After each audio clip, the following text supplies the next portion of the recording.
By now, you probably know all about the Cogswell interchange. That in the 1960s, we deleted a neighborhood to build this piece of highway that was meant to connect to a larger highway that would have swaddled downtown and crossed the Northwest Arm.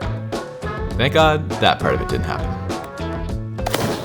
And you probably know that we've decided to demolish it and to replace it with something much, much better. When construction is complete around 2025, around the same time as the theatrical release of Avatar 3, we'll have a new road network with no overpasses. We'll have multi-use trails here and here, parks here and here. We'll have a district energy system and gold-level Rick Hansen accessibility standards. What we won't have at the end of construction is any semblance of a neighborhood. When we finally cut the ribbon, there's going to be around 8 empty lots primed for development. And that's where things will get really interesting. The HRM will own most of this land, which means there's all kinds of opportunities of what they can do on it. And one of those opportunities is to build a lot of affordable rental housing right in the heart of the city.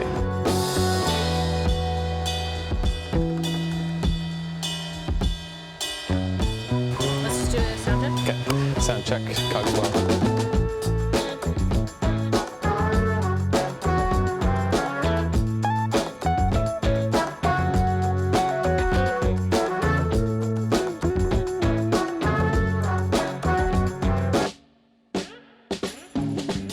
One way of getting affordable rental housing is to subsidize it through government investment.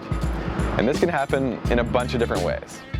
The federal and provincial governments can build it themselves. They can give money to nonprofit developers.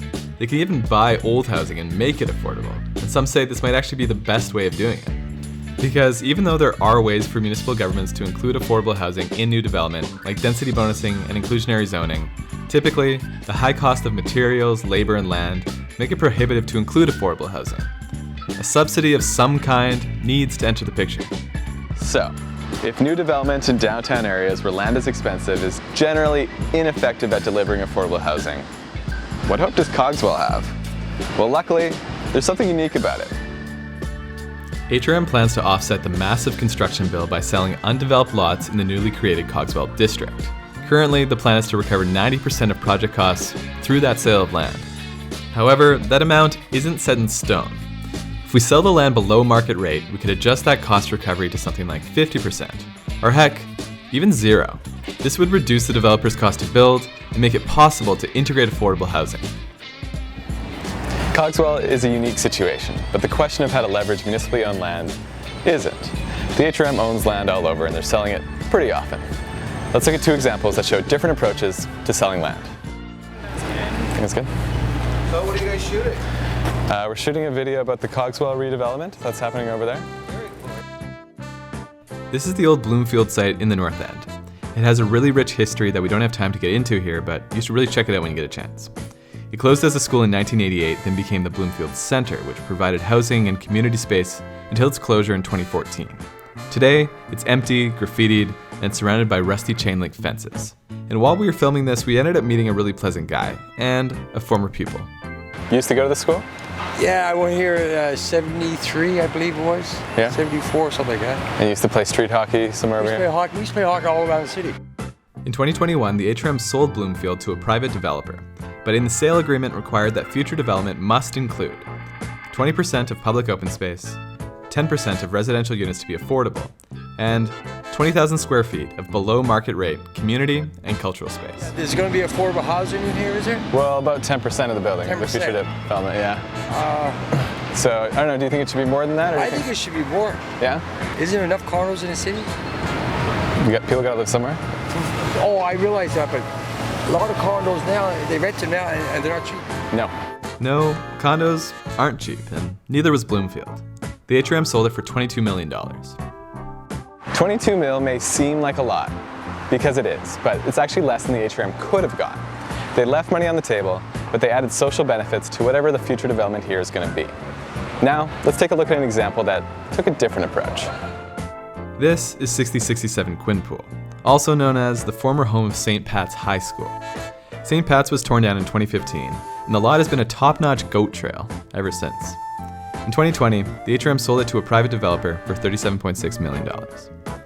The HRM classified this sale under its economic development stream, which meant their primary goal was to make money from the sale, not to require social benefits. By By selling the land at market rate, we basically ensure that the housing that ends up being here one day will also be market rate. And so we see two different approaches to selling municipal land. The primary difference between the two is the decision to sell at market rate or the decision to sell for less. Okay, now back to Cogswell. There are some legitimate obstacles that could make it difficult to build an affordable Cogswell. It's important to think of selling land under market value as a payment of money that might have been used elsewhere. That money would have to come from somewhere else to pay for the project. Property tax calculations are based on the assessed value of a property, so land sold under market value could potentially create less tax revenue compared to the sale of land at market value. This could impact municipal revenues year after year. This one's tricky. Building an affordable Cogswell would be innovative, and with that, there's a risk that it won't work the way we hope it will. Leveraging municipal assets to deliver affordable housing will require financial trade-offs, but it will also require a willingness to take a chance.